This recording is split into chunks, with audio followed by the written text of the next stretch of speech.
The street was quiet that evening, the kind of silence that only deepens when something unthinkable is about to happen. Flashing red and blue lights painted the neighborhood in chaos, but the loudest sound wasn't the sirens. It was a whisper that carried more weight than any scream ever could. "I can't breathe." His voice was broken, weak, fading, but unmistakably human. And yet, the response from the officers standing over him was not urgency. It wasn't compassion. It wasn't even concern. It was laughter. Cruel, sharp laughter. One officer leaned over, sneering, "You'll live. Stop being dramatic."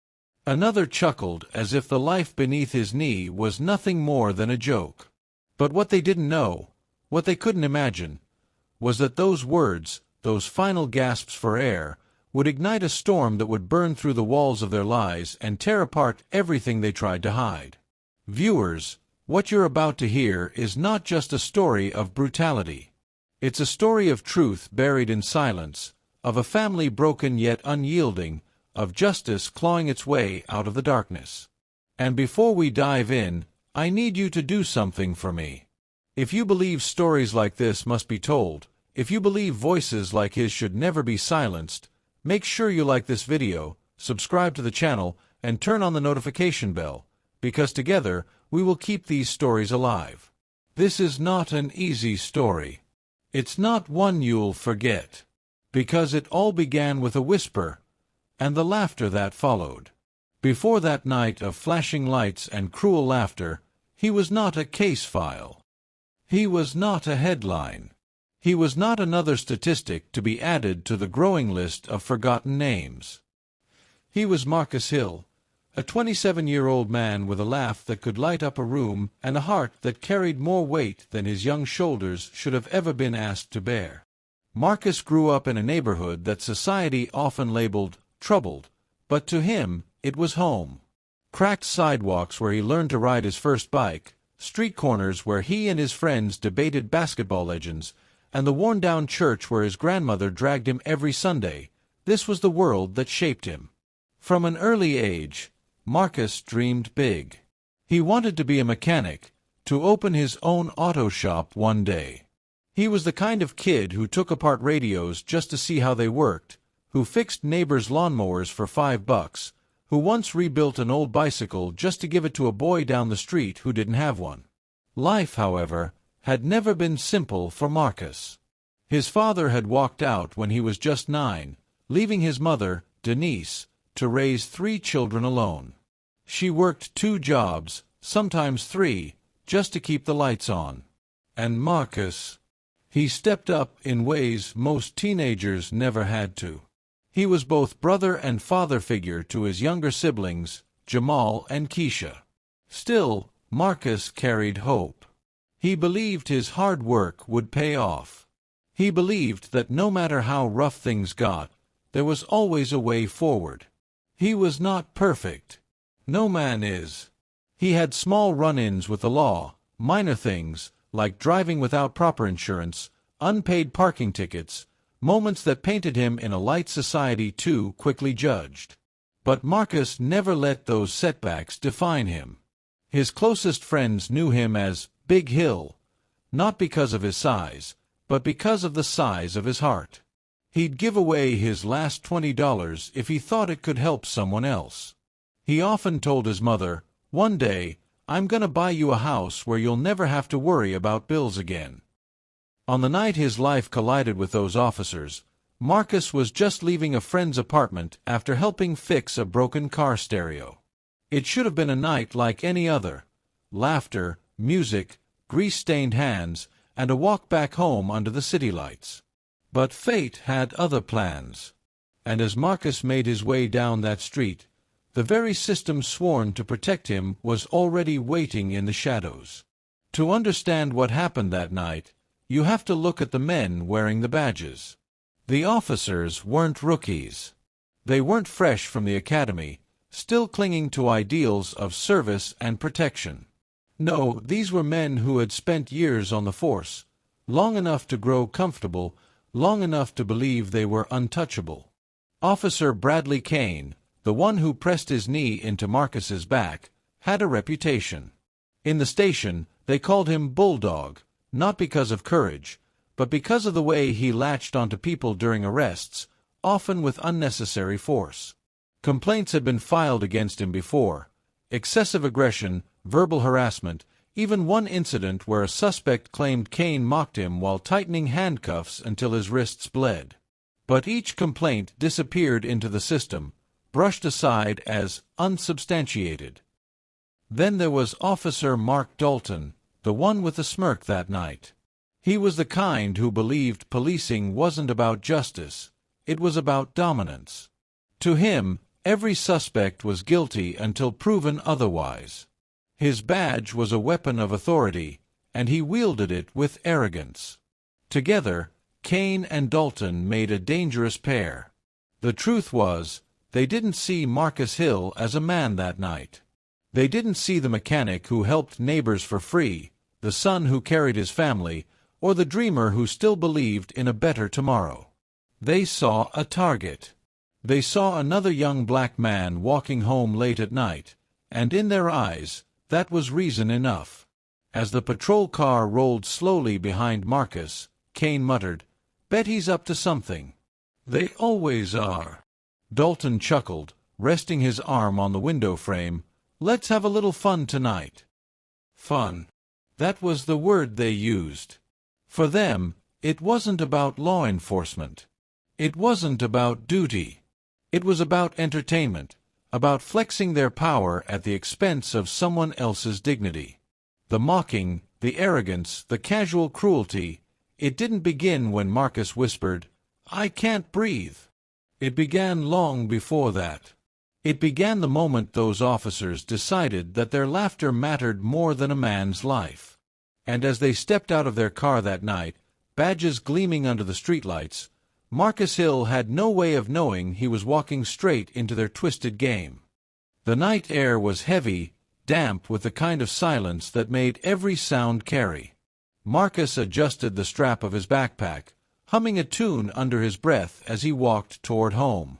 He didn't notice the patrol car creeping closer until the red and blue lights flashed, washing the street in accusation. "Hey! Stop right there!" Marcus froze, turning to see Officers Bradley Kane and Mark Dalton stepping out of their vehicle. His heart sank. He hadn't done anything wrong, but he knew from experience that didn't matter. "What's the problem, officers?" Marcus asked, his voice calm but edged with unease. Dalton smirked. "Out late, huh?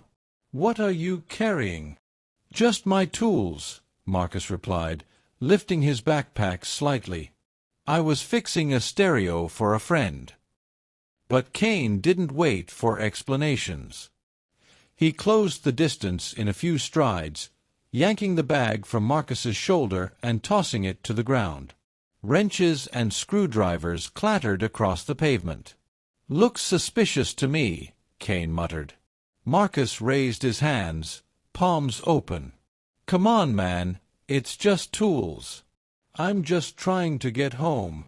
But in that moment, Marcus's innocence wasn't relevant. Kane's grip tightened on his arm, twisting it behind his back.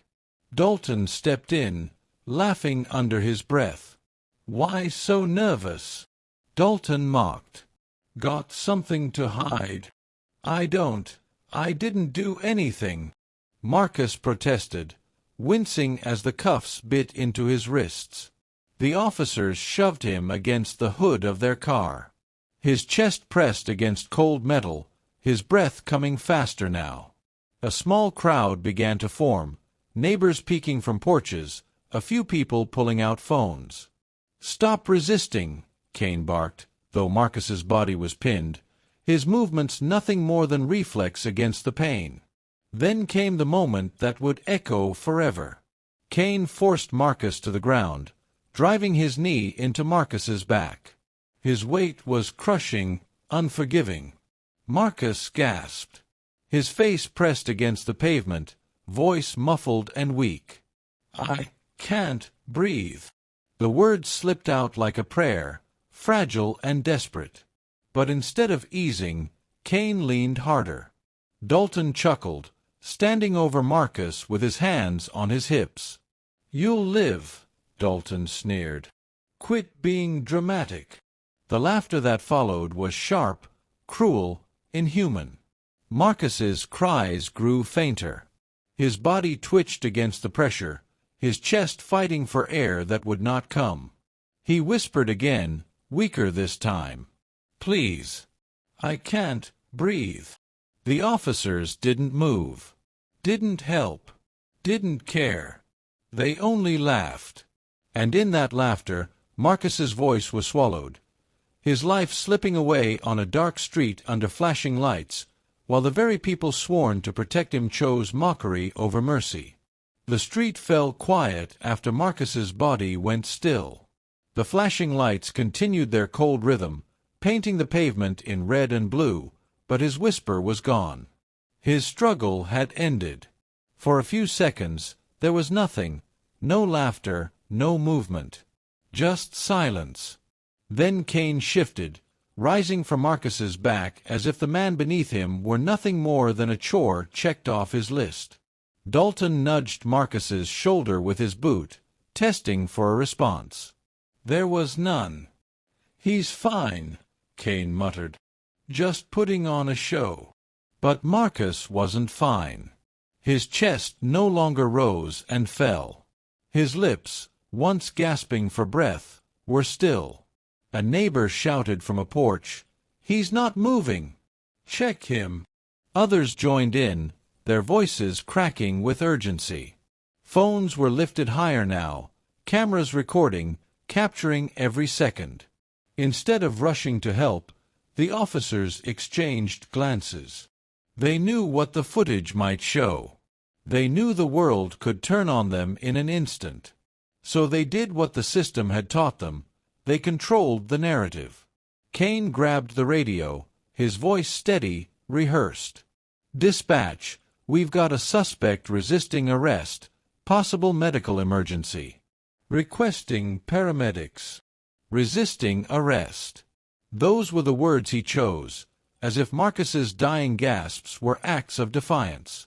By the time paramedics arrived, Marcus's body was already limp. They performed CPR, worked frantically under the glow of streetlights, but it was too late. He was gone. The officers stepped back, arms folded, masks of concern painted on their faces. Dalton shook his head, sighing dramatically. Shame. If he'd just complied. That phrase, "if he'd just complied," would become their shield, their excuse, their weapon. At the hospital, Marcus's mother, Denise, was led into a cold waiting room.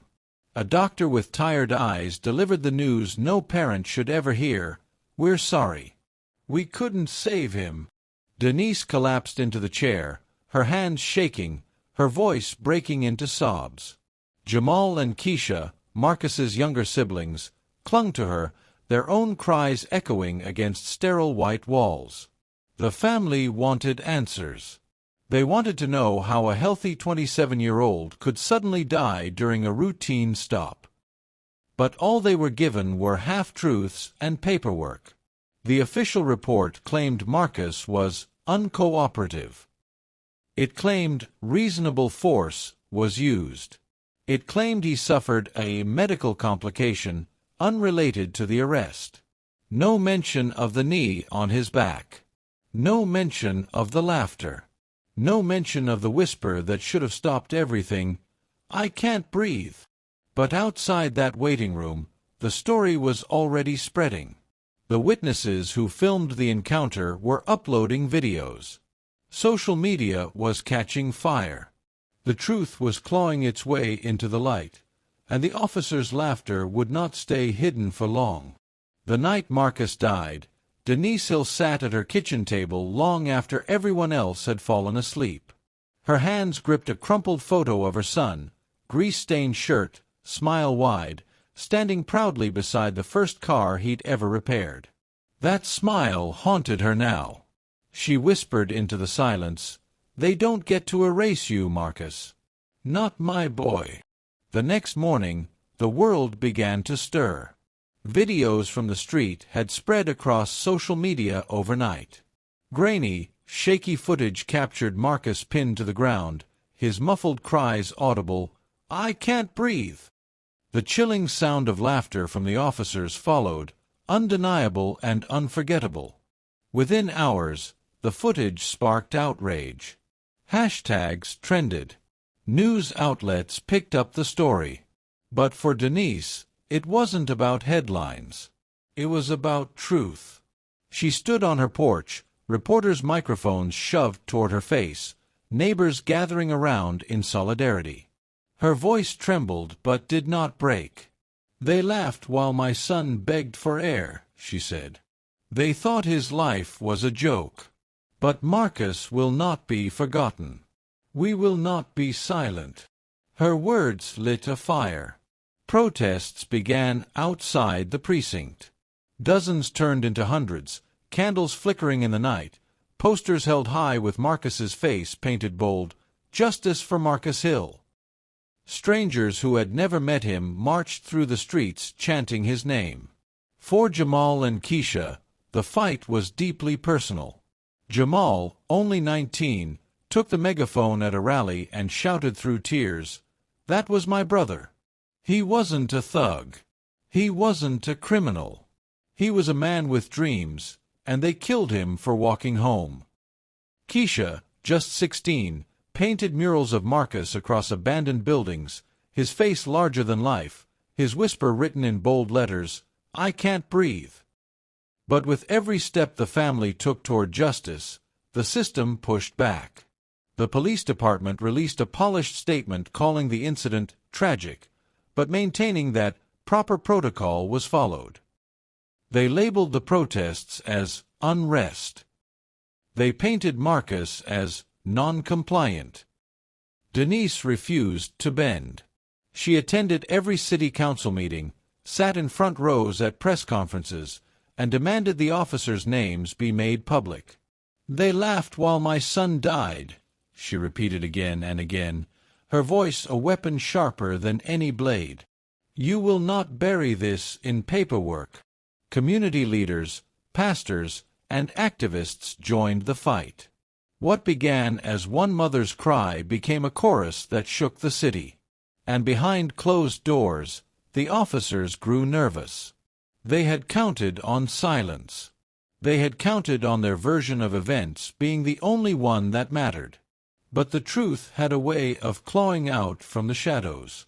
And soon, it would come in the form of undeniable evidence, proof that no report could erase, no statement could spin.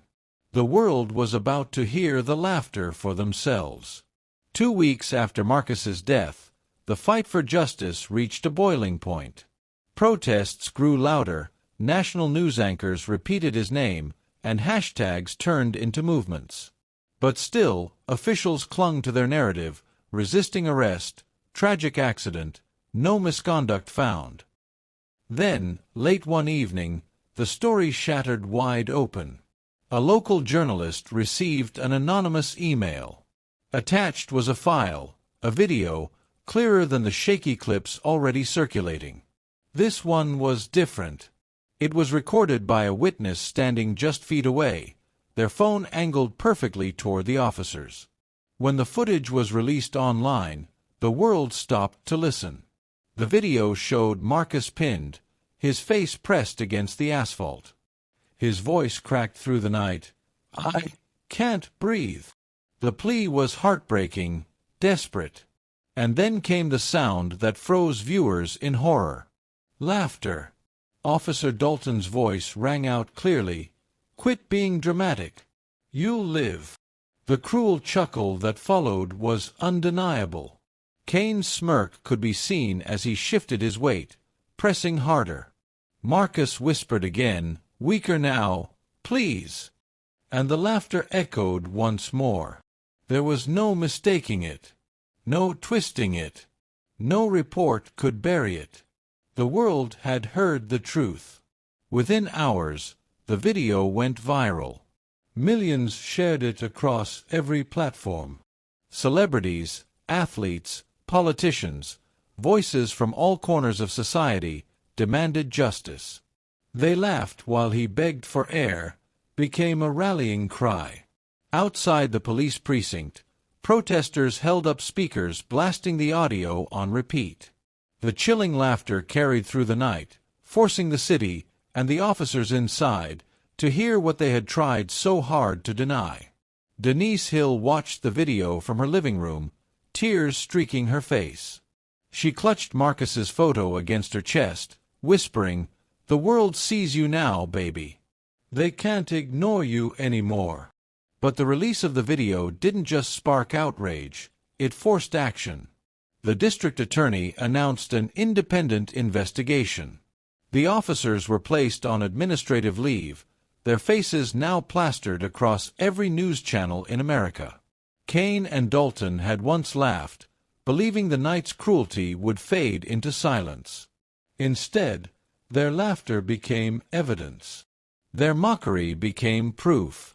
And the courtroom would soon become the stage where their masks would finally crack.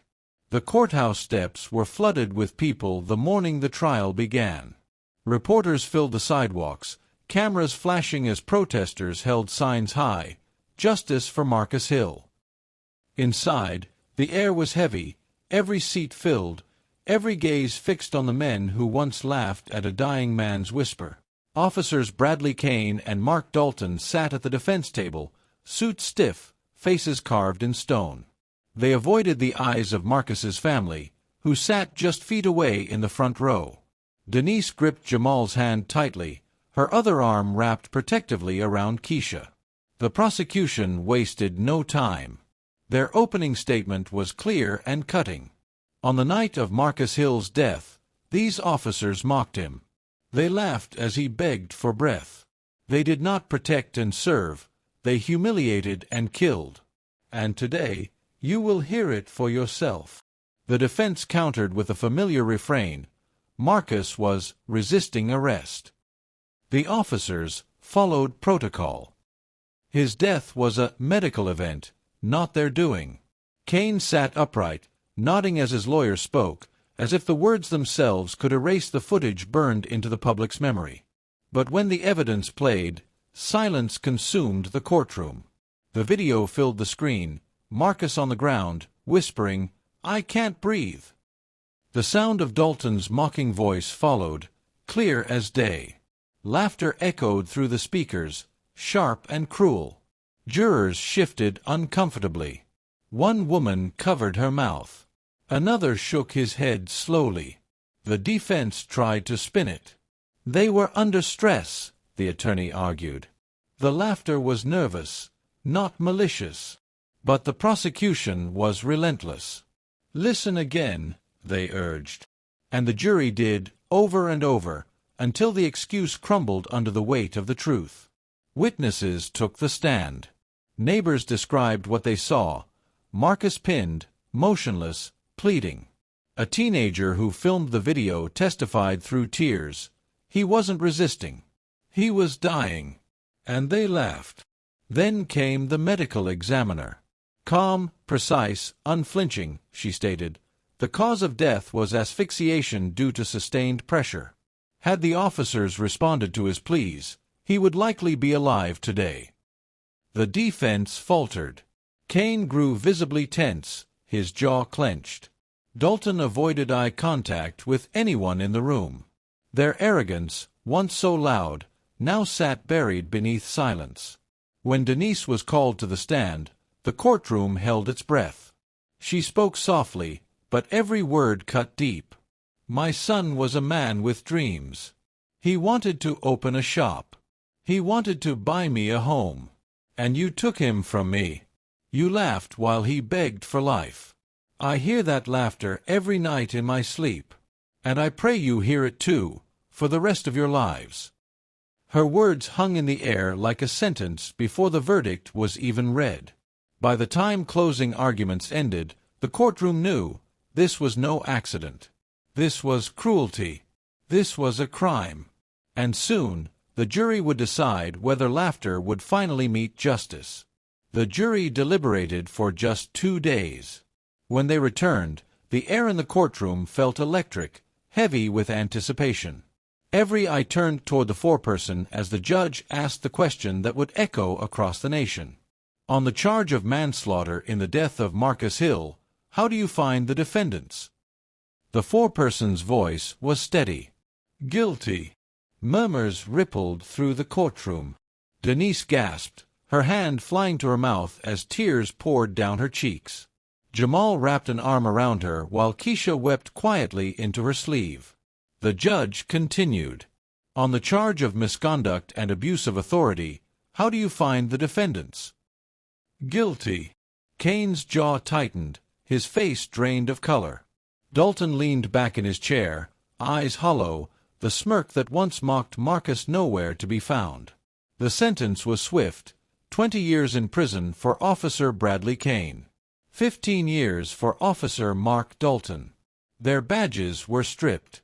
Their careers ended in disgrace. For many, it still wasn't enough. No number of years could bring Marcus back. No sentence could erase the sound of his final whisper or the laughter that followed. But for Denise and her children, it was something. It was accountability. It was the beginning of healing. Outside the courthouse, the crowd erupted. Cheers, chants, and tears filled the air. Protesters lifted signs higher, some dropping to their knees in honor of Marcus. Candles were lit again, not in mourning this time, but in victory, proof that voices, when raised together, could not be ignored. The case made national headlines for weeks. Politicians were forced to address police reform. Training programs changed. Body camera laws were tightened. A scholarship was even created in Marcus Hill's name for young men and women in his community who wanted to study mechanics, just as he once dreamed. At a memorial event, Denise stood at the podium, her voice steady despite the weight of her grief. "My son's whisper shook this nation," she said. "They tried to bury the truth with laughter. But you, all of you, made sure the world heard him. And as long as his name is spoken, Marcus will never truly be gone." The crowd responded with one unified chant that carried into the night: "Marcus Hill! Marcus Hill! Marcus Hill!" From that day on, his story lived not only in headlines or protests, but in the changes it inspired, a reminder that silence can be broken, justice can be won, and even a dying whisper can echo louder than laughter. Marcus Hill's story is not just about one man. It is about a system that too often silences the innocent and protects the powerful. It is about the laughter of men who believed their badges made them untouchable, and the whisper of a young man who proved them wrong, even in his final breath. "I can't breathe." Those words are now etched into history. They are a reminder, a warning, and a call to action. They ask us, how many more voices must be lost before change becomes real? But Marcus's life cannot be reduced to his final moments. He was a son, a brother, a dreamer. He wanted to fix cars, to build a business, to buy his mother a home where she could finally rest. He wanted to live. And though his life was stolen, his voice did not vanish. His whisper traveled from one street corner to the entire world. It shook communities, it tore down lies, and it forced accountability from those who thought justice could be laughed away. Viewers, if Marcus's story moved you, if you believe no life should be mocked in its final breath, then I ask you now, don't let his voice fade. Hit that like button, leave a comment with your thoughts, and most importantly, subscribe and turn on the notification bell so we can continue to share stories that must be heard. Together, we can make sure that laughter is never again the last sound a dying man hears. Because Marcus Hill's whisper was more powerful than their cruelty. Because his truth outlived their lies. And because justice, no matter how long it takes, will always speak louder than silence.